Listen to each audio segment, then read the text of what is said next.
Praise the lord. Praise the lord.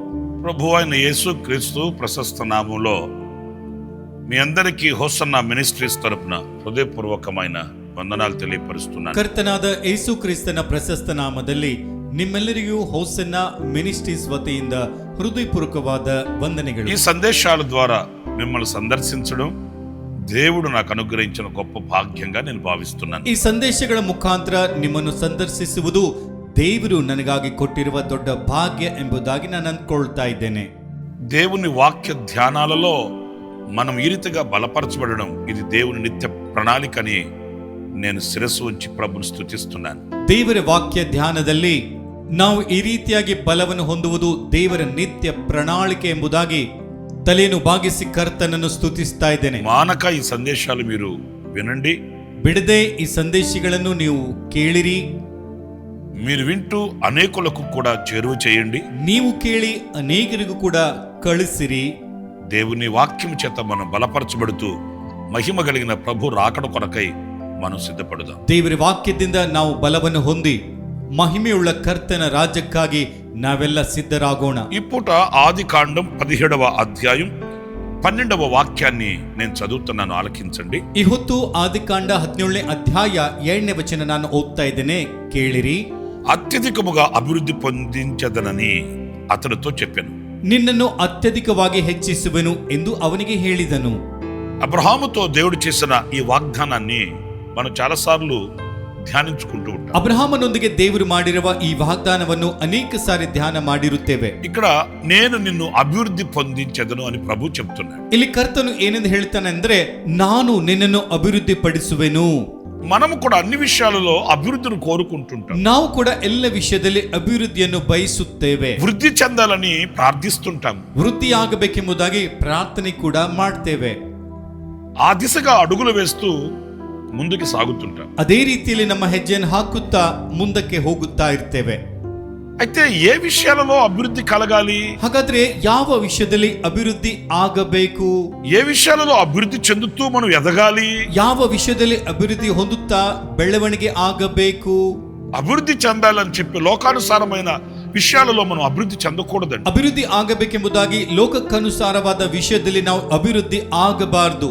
మనము లోక సంబంధంగా అభివృద్ధి చెందుతూ దైవ సంబంధంగా నిరసలిపోవడం అది క్షేమమేమి కాదండి. ನಾವು ಲೋಕ ಸಂಬಂಧವಾಗಿ ಅಭಿವೃದ್ಧಿ ಹೊಂದುತ್ತಾ ದೈವ ಸಂಬಂಧವಾಗಿ ನಿಸ್ಸಕ್ತರಾಗುವುದು ಅದು ಕ್ಷೇಮವಲ್ಲ. చూడండి, పరిశుద్ధ గ్రంథంలో నుంచి ನೋಡಿರಿ, ಪರಿಶುದ್ಧ ಗ್ರಂಥದೊಳಗಿಂದ రోమా పత్రిక 14వ అధ్యాయం 19వ వాక్యం నేను చదువుతున్నానండి. ರೋಮಾಪುರದವರಿಗೆ ಬರೆದಿರುವ ಪತ್ರಿಕೆ 14ನೇ ಅಧ್ಯಾಯ 19ನೇ ವಚನ ನಾನು ಓದ್ತೇನೆ. సమాధానమును పరస్పర క్షేమాభివృద్ధిని కలుగు చేయు వాటినే ఆసక్తితో ಅನುಸರಿತము. ನಾವು ಸಮಾಧಾನವನ್ನುಂಟು ಮಾಡುವವುಗಳನ್ನು, ಪರಸ್ಪರ ಭಕ್ತಿಯನ್ನುಂಟು ಮಾಡುವವುಗಳನ್ನು ಅನುಸರಿಸೋಣ. ఈ వాక్యంలో క్షేమాభివృద్ధి, ಈ ವಾಕ್ಯದಲ್ಲಿ ಕ್ಷೇಮಾಭಿವೃದ್ಧಿ, ఎలా అభివృద్ధి చెందాలి, ಹೇಗೆ ಅಭಿವೃದ್ಧಿ ಹೊಂದಬೇಕು, ఏ అభివృద్ధిని మనం కోరుకోవాలి, ಯಾವ ಅಭಿವೃದ್ಧಿಯನ್ನು ನಾವು ఏ అభివృద్ధి ಬಯಸಬೇಕು, వైపు మనం మెగ్గు చూపాలి, ಯಾವ ಅಭಿವೃದ್ಧಿ ಕಡೆಗೆ ನಾವು ಹೋಗಬೇಕು, క్షేమాభివృద్ధి వైపు. ಕ್ಷೇಮಾಭಿವೃದ್ಧಿಯ దీంట్లో ಕಡೆಗೆ. ప్రత్యేకంగా ఏంటండి అనుకుంటున్నారా? ಇದರಲ್ಲಿ ಪ್ರತ್ಯೇಕವಾಗಿ ಇರುವುದು ಏನಂತ ఈ రోజున ಅನ್ಕೊಳ್ತಾ కొంతమంది ಇದ್ದೀರಾ? అభివృద్ధి చెందుతున్నారు. ಈ ದಿನಗಳಲ್ಲಿ ಕೆಲವರು ಅಭಿವೃದ್ಧಿ ఇది ಹೊಂದುತ್ತಾ అభివృద్ధి ಇದ್ದಾರೆ. అని సంబరపడుతున్నారు. ಇದೇ ಅಭಿವೃದ್ಧಿ ಎಂಬುದಾಗಿ ఇది ಸಂಭ್ರಮಗೊಳ್ತಾ దేవుడు మాకు ಇದ್ದಾರೆ. ఇచ్చినటువంటి ఆశీర్వాదం అని చెప్తున్నారు. ಇದು ದೇವರು ನಮಗೆ ಕೊಟ್ಟಿರುವ ಆಶೀರ್ವಾದ ಎಂಬುದಾಗಿ కానీ అందులో ಹೇಳ್ತಾ ಇದ್ದಾರೆ. క్షేమాన్ని అనుభవిస్తున్నారా? ಆದ್ರೆ ಅದರೊಳಗೆ ಕ್ಷೇಮವನ್ನು ಅನುಭವಿಸುತ್ತಾ అందులో ಇದ್ದಾರಾ? క్షేమముగా బ్రతకగలుగుతున్నారా? ಅದರೊಳಗೆ ಕ್ಷೇಮವಾಗಿ ಬದುಕಲಿಕ್ಕೆ ಆಗ್ತಾ ಇದೆಯಾ? మీరు మరొకలా భావించకండి. ಅದೋ ರೀತಿಯಾಗಿ ಅನ್ಕೊಳ್ಬೇಡ್ರಿ. చేతి నిండా డబ్బుంది, ಕೈ ತುಂಬಾ ಹಣ ಇದೆ, ఇంటి నిండా జనమున్నారు, ಮನೆ ತುಂಬಾ ಜನರಿದ್ದಾರೆ, కోట్లు నోట్లు సంపాదించి పెట్టుకున్నారు. ಕೋಟಿಗಟ್ಲೆ ಆಸ್ತಿ ಸಂಪಾದನೆ ಮಾಡಿಕೊಂಡಿದ್ದಾರೆ. కానీ ఎందుకో ఆ బ్రతుకులలో క్షేమం అనేది కనిపించట్లేదు. ಆದ್ರೆ ಯಾಕೋ ಗೊತ್ತಿಲ್ಲ, ಆ ಬದುಕಿನಲ್ಲಿ ಕ್ಷೇಮವೇ ಕಾಣ್ತಾ ಇಲ್ಲ. గుండె గుప్పిట్లో పెట్టుకుని గడగడలాడిపోతున్నారు. ಆ ಹೃದಯವನ್ನು ಹಿಡಿದುಕೊಂಡು ಗಡಗಡನೆ ನಡುಗ್ತಾ ಇದ್ದಾರೆ. వ్యాపారాలు అభివృద్ధి చెందాయి అనుకుంటున్నారు, కానీ ವ್ಯಾಪಾರದಲ್ಲಿ ಲಾಭ ಆಗ್ತಾ ಇದೆ ಎಂಬುದಾಗಿ ಅನ್ಕೊಳ್ತಾ ಇದ್ದಾರೆ. ಆದ್ರೆ ఇంటి నిండా జనమున్నారు అనుకుంటున్నారు, కానీ ಮನೆ ತುಂಬಾ ಜನ ಇದ್ದಾರೆ ಎಂಬುದಾಗಿ ಅನ್ಕೊಳ್ತಾ ಇದ್ದಾರೆ. ಆದ್ರೆ ఆస్తులు అంతస్తులు కూడగట్టుకుని మూటగట్టుకున్నాం అనుకుంటున్నారు, కానీ ನಮ್ಮ ಹತ್ರ ದೊಡ್ಡ ದೊಡ್ಡ ಆಸ್ತಿಗಳಿವೆ, ನಮ್ಮ ಹತ್ರ ಅಂತಸ್ತಿವೆ ಎಂಬುದಾಗಿ ಅನ್ಕೊಳ್ತಾ ಇದ್ದಾರೆ. ಆದ್ರೆ క్షేమాన్ని జారవిడుచుకొని బ్రతుకుతున్నారండి. ಕ್ಷೇಮವನ್ನು ಕಳೆದುಕೊಂಡು ಅವರು ಬದುಕ್ತಾ ಇದ್ದಾರೆ ರೀ. క్షేమము లేని సంపాదన దేని కొరకు? ಕ್ಷೇಮವಿಲ್ಲದಂತ ಸಂಪಾದನೆ ಯಾವುದಕ್ಕೆ? క్షేమము లేని విస్తరణ దేని కొరకు? ಕ್ಷೇಮವಿಲ್ಲದಂತ ವಿಸ್ತರಣೆ ಯಾವುದಕ್ಕೆ? క్షేమము లేని బ్రతుకులలో ఈ రోజున ఏదో అనుభవిస్తున్నానని చెప్పి చాటు చెప్పుకోవడం ఎంతవరకు సబబది? ಕ್ಷೇಮವಿಲ್ಲದಂತ ಬದುಕಿನಲ್ಲಿ ನಾನು ಏನೋ ಅನುಭವಿಸುತ್ತಾ ಇದ್ದೇನೆಂಬುದಾಗಿ ಹೇಳಿಕೊಳ್ಳುವ ಬದುಕು ಅದೆಷ್ಟು ಬದುಕುರಿ. గుప్పెడు గుండెకు సమాధానం లేని శాంతి, సమాధానం లేని సంపద దేని కొరకండి? ಹಿಡಿಯಷ್ಟು ಹೃದಯಕ್ಕೆ ಶಾಂತಿ ಸಮಾಧಾನ ಇಲ್ಲದಂತ ಸಂಪತ್ತು ಯಾಕೆ ರೀ? అందుకే దైవజనుడైన యోహాను ఒక చక్కటి మాట రాశాడు. ಅದಕ್ಕಾಗಿ ದೈವ ಸೇವಕನಾಗಿರುವ ಯೋಹಾನನು ಒಂದು ಒಳ್ಳೆಯ ಮಾತನ್ನು ಬರೀತಾನೆ. నీ ఆత్మ వర్ధిల్లుచున్న కొలది, ನಿನ್ನ ಆತ್ಮ ಬೆಳವಣಿಗೆ ಆಗುವಾಗ నువ్వు అన్ని విషయములలో వర్ధిల్లి ಎಲ್ಲ ವಿಷಯದಲ್ಲಿ ವೃದ್ಧಿಯಾಗಿ సౌఖ్యముగా ఉండవలెనని. ಸೌಖ್ಯವಾಗಿರಬೇಕೆಂದು. ఆ మాట చాలా శ్రేష్టమైనదండి. ಆ ಮಾತು ಬಹಳ ಶ್ರೇಷ್ಠವಾದದ್ದು. ఎందుకంటే వర్ధిల్లుతూ సౌఖ్యంగా ఉండాలి. ಯಾಕೆಂದ್ರೆ ವೃದ್ಧಿಯಾಗುತ್ತಾ ಸೌಖ್ಯವಾಗಿ ಇರಬೇಕು, సుఖంగా బ్రతకాలి, ಸುಖವಾಗಿ ಬದುಕಬೇಕು, క్షేమము కలిగి జీవించాలి, ಕ್ಷೇಮವುಳ್ಳವರಾಗಿ ಜೀವಿಸಬೇಕು. ఈ శ్రేష్టమైనవే మనకు గనక కరువైపోతే అది అభివృద్ధి అనడానికి వీల్లేదు. ಈ ಕ್ಷೇಮವಾಗಿರುವಂತದ್ದೇ ನಮಗೆ ಕಡಿಮೆಯಾದ್ರೆ ಅದು ಅಭಿವೃದ್ಧಿ ಎಂಬುದಾಗಿ ಹೇಳಲಿಕ್ಕೆ ಆಗಲ್ಲ. కనుక క్షేమాభివృద్ధి మనం పొందాలి. ಅದಕ್ಕಾಗಿ ಕ್ಷೇಮಾಭಿವೃದ್ಧಿ ನಾವು ಹೊಂದಬೇಕು. అది ఎలా? ಅದು ಹೇಗೆ? చూడండి, ఇంకొక మాట కూడా నేను మీకు చూపిస్తాను. ನೋಡ್ರಿ, ಇನ್ನೊಂದು ಮಾತನ್ನು ಕೂಡ ನಾನು ತೋರಿಸ್ತೇನೆ. ఆదికాండం 26వ అధ్యాయం 12-13 వాక్యాలు నేను చదువుతున్నానండి. ಆದಿಕಾಂಡ 26ನೇ ಅಧ್ಯಾಯ 12-13ನೇ ವಚನ ನಾನು ಓದ್ತಾ ಇದ್ದೇನೆ. ఇస్సాకు ఆ దేశమందున్న వాడి విత్తనము వేసి ఆ సంవత్సరమున 100 ఫలము పొందెను. యెహోవా అతనిని ఆశీర్వదించెను గనుక ఆ మనుషుడు గొప్పవాడయ్యను. అతడు మిక్కిలి గొప్పవాడగు వరకు ಕ್ರಮಕ್ರಮముగా ಅಭಿವೃದ್ಧಿ పొందుచు వచ్చెను. ಇಸಾಕನು ಆ ದೇಶದಲ್ಲಿ ಬಿತ್ತಿದ ವರ್ಷದಲ್ಲಿಯೇ 100ರಷ್ಟು ಫಲವನ್ನು ಹೊಂದಿದನು. ಯೆಹೋವನು ಅವನನ್ನು ಆಶೀರ್ವದಿಸಿದನು. ಅವನು ಅತಿ ದೊಡ್ಡವನಾಗುವವರೆಗೂ ಕ್ರಮೇಣ ಅಭಿವೃದ್ಧಿಯಾಗುತ್ತಾ ಬಂದನು. ఈ వాక్యంలో మీరు గమనిస్తే క్రమక్రమముగా అభివృద్ధి చెందుతూ వచ్చెను. ಈ ವಾಕ್ಯದಲ್ಲಿ ಗಮನಿಸುವುದಾದರೆ ಕ್ರಮೇಣ ಅಭಿವೃದ್ಧಿಯಾಗುತ್ತಾ ಬಂದನು. అభివృద్ధిలో ఈ క్రమం చాలా అవసరం అండి. ಅಭಿವೃದ್ಧಿಯಲ್ಲಿ ಈ ಕ್ರಮೇಣ ಎಂಬುದು ಬಹಳ ಅವಶ್ಯಕತೆ. ಈ ಕ್ರಮಕ್ರಮముగా గనక మనం అభివృద్ధి చెందకుండా ಕ್ರಮೇಣ ನಾವೇನಾದ್ರೂ ಅಭಿವೃದ್ಧಿ ಹೊಂದದೆ, కొందరు ఆశిస్తుంటారు కదా, ಕೆಲವರು ಆಶಿಸುತ್ತಾ ಇರ್ತಾರಲ್ವಾ, ఒక్క రాత్రిలోనే గొప్పవాడైపోవాలని, ಒಂದೇ ರಾತ್ರಿಯಲ್ಲಿ ನಾನು ದೊಡ್ಡ ವ್ಯಕ್ತಿ ಆಗಬೇಕೆಂದು, ఒక్క నెలలోనే మనం ఉన్నత స్థానానికి వెళ్ళిపోవాలని, ಒಂದು ತಿಂಗಳೊಳಗೆ ಉನ್ನತವಾದ ಸ್ಥಾನಕ್ಕೆ ಹೋಗಬೇಕೆಂಬುದಾಗಿ, ఒక్క సంవత్సరంలోనే శిఖరాలకు ఎక్కేయాలని, ಒಂದೇ ವರ್ಷದಲ್ಲಿ ಶಿಖರವನ್ನೇ ಹತ್ತಬೇಕೆಂಬುದಾಗಿ దురుద్దేశంతో కొంతమంది ఆశిస్తుంటారండి. ದುರುದ್ದೇಶದಿಂದ ಕೆಲವರು ಆಸೆ ಪಡ್ತಾ ಇರ್ತಾರೆ. అది ఎప్పటికీ మంచిది కాదు. ಅದು ಎಂದಿಗೂ ಕೂಡ ಒಳ್ಳೆಯದಲ್ಲ. అది ఎప్పటికీ ఆశీర్వాదకరంగా ఉండదు. ಅದು ಎಂದಿಗೂ ಕೂಡ ಆಶೀರ್ವಾದಕರವಾಗಿರಲ್ಲ. మనం అభివృద్ధి చెందాలి. ನಾವು ಅಭಿವೃದ್ಧಿ ಆಗ್ಬೇಕು. ఎలా? ಹೇಗೆ? క్రమక్రమముగా. ಕ್ರಮೇಣ ಆಗ್ಬೇಕು. అంటే ఒక స్థానానికి వచ్చిన తర్వాత అక్కడ మనం దేవునికి కృతజ్ఞులమై దేవుని చేత దీవించబడి మరొక స్థానానికి మనం వెళ్ళాలి. ಅಂದ್ರೆ ನಾವು ಒಂದು ಸ್ಥಾನಕ್ಕೆ ಬಂದಾಗ ಅಲ್ಲಿ ನಾವು ದೇವರಿಗೆ ಕೃತಜ್ಞತೆ ಉಳ್ಳವರಾಗಿ ದೇವರಿಂದ ಆಶೀರ್ವಾದವನ್ನು ಹೊಂದಿ ಇನ್ನೊಂದು ಸ್ಥಾನಕ್ಕೆ ನಾವು ಹೋಗ್ಬೇಕು. ఈ క్రమక్రమముగా కనబడే అభివృద్ధి మనల్ని అంతము వరకు స్థిరంగా ఉంచుతుంది. ಕ್ರಮೇಣ ಬರುವಂತ ಅಭಿವೃದ್ಧಿ ಅಂತ್ಯದವರೆಗೂ ನಮ್ಮನ್ನು ಸ್ಥಿರವಾಗಿ ನಿಲ್ಲಿಸುತ್ತದೆ.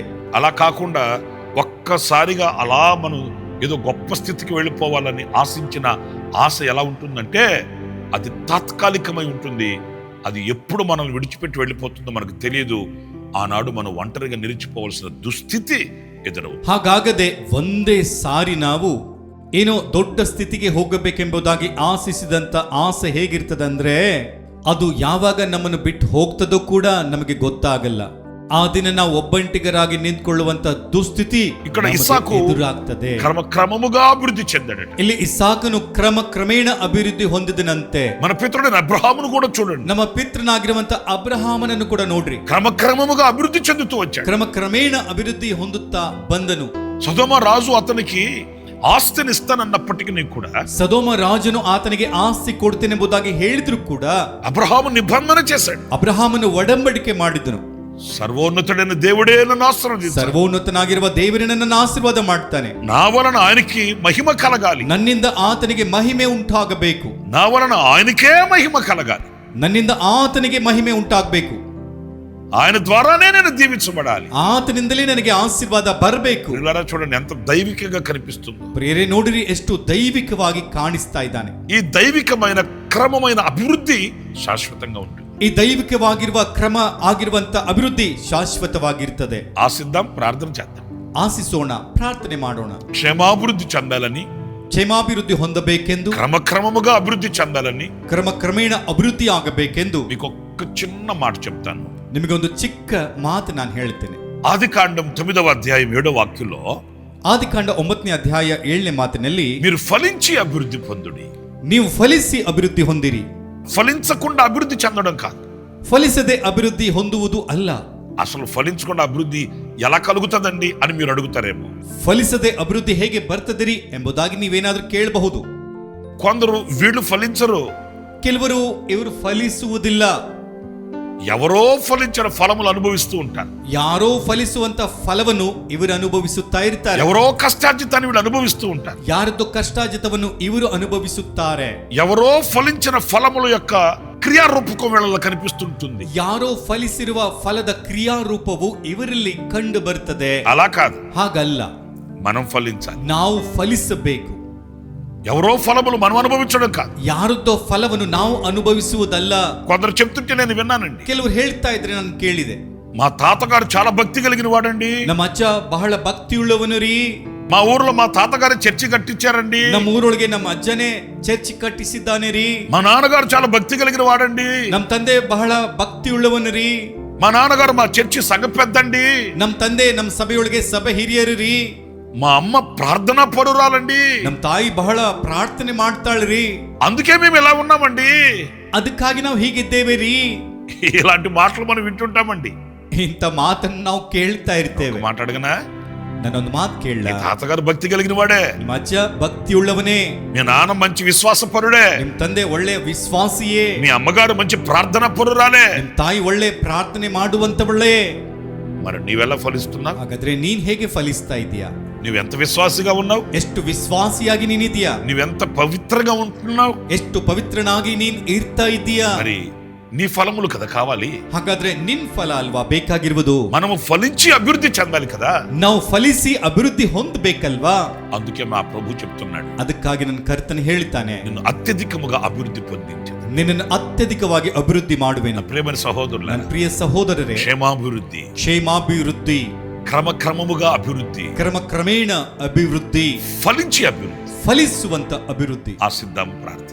ಆಶಿಸೋಣ, ಪ್ರಾರ್ಥಿಸೋಣ. జీవాధిపతి అయిన ప్రభువా మీకు వందనాలు చెల్లిస్తున్నాను. జీవాధిపತಿಯಾದ ತಂದೆ ನಿನಗೆ ವಂದನೆಗಳು. మా పితరుడైన అబ్రహాముకు మీరు చేసిన వాగ్దానాన్ని మరొకసారి ధ్యానిస్తూ, ನಮ್ಮ ಪಿತೃನಾಗಿರುವಂತ ಅಬ್ರಹಾಮನಿಗೆ ನೀಡು ಮಾಡಿರುವ ವಾಗ್ದಾನವನ್ನು ಇನ್ನೊಂದು ಸಾರಿ ಧ್ಯಾನಿಸುತ್ತಾ ಇದ್ದೇವೆ. మేము ఎలా అభివృద్ధి చెందాలి, ನಾವು ಹೇಗೆ ಅಭಿವೃದ್ಧಿ ಆಗಬೇಕೆಂದು, ఏ అభివృద్ధి మేము ఆశించాలి, ಯಾವ ಅಭಿವೃದ್ಧಿಯನ್ನು ನಾವು ಆಶಿಸಬೇಕೆಂಬುದಾಗಿ మేము నేర్చుకుంటూ వచ్చాం. ಕಲಿತುಕೊಳ್ತಾ ಬಂದಿದ್ದೇವೆ. ఆ రీతిగా మేము అభివృద్ధి చెందడానికి సహాయం, ಆ ರೀತಿಯಾಗಿ ನಾವು ಅಭಿವೃದ್ಧಿ ಹೊಂದಲಿಕ್ಕೆ ನಮಗೆ ಸಹಾಯ ಮಾಡಿರಿ. లోకానుసారముగాను, ಲೋಕಾನುಸಾರವಾಗಿ, లోకములో ఉన్న వాటి యందును, ಲೋಕದಲ್ಲಿ ಇರುವುದರಲ್ಲಿಯೂ మేము అభివృద్ధి చెందడం కాదు, ನಾವು ಅಭಿವೃದ್ಧಿ ಹೊಂದುವುದಲ್ಲ, లేఖనాలు మా ఎదుట నిలిచినట్లుగానే మేము అభివృద్ధి చెందడానికి సహాయం చేయమని, ಲೇಖನವು ನಮ್ಮ ಮುಂದೆ ನಿಂತ್ಕೊಂಡಿರುವ ಹಾಗೆ ನಾವು ಅಭಿವೃದ್ಧಿ ಹೊಂದಲಿಕ್ಕೆ ನಮಗೆ ಸಹಾಯವನ್ನು ಮಾಡಿರಿ. నన్ను మమ్మల్ని మీ చేతులకు సమర్పించుకుంటూ ನನ್ನನ್ನು ನಮ್ಮನ್ನು ನಿನ್ನ ಕೈಗೆ యేసు నామములో ప్రార్థించి వేడుకొనుచున్నాను తండ్రి. ಯೇಸುವಿನ ನಾಮದಲ್ಲಿ ಪ್ರಾರ್ಥನೆ ಮಾಡಿ ಬೇಡ್ಕೊಳ್ತಾ ಇದ್ದೇನೆ ತಂದೆ. ఆమేన్.